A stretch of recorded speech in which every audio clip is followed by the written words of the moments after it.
All right, Mark, thank you. A violent night in the nation's capital overnight Saturday. 4 people shot, 2 killed in 3 separate shootings, all just a few hours apart. One of those shootings taking the life of a 13-year-old boy. We've now learned Ahmad Mims was that little boy police found on the sidewalk near the Rosedale Recreation Center. Our Christian Flores spoke to people in the community before heading to that breaking news. Then it's blocked off, and the police got to escort everyone to their home. It was a nightmare Saturday night for residents along Rosedale Street in Northeast D.C. There had to have been 40 cruisers here. Police lights lit up the block as investigators arrived, finding Ahmad Mims, a 13-year-old boy, shot and killed. Our block has been compromised with violence. I mean, intrusive, all types of things. It's just enough is enough.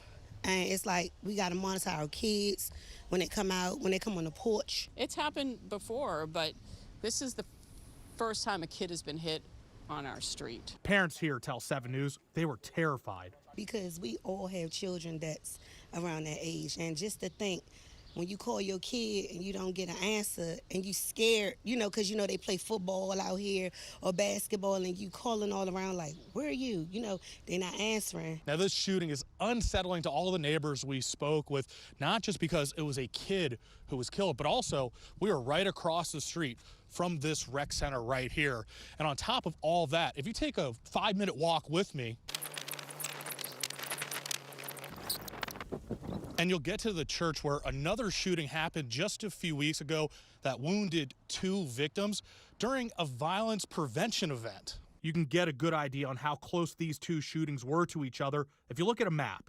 But you can also see within a half-mile of the rec center, almost all crimes have declined, except for assault with a dangerous weapon, which has climbed compared to this time last year. Any spaces that we have that we are asking our young people to come and frequent should be well maintained.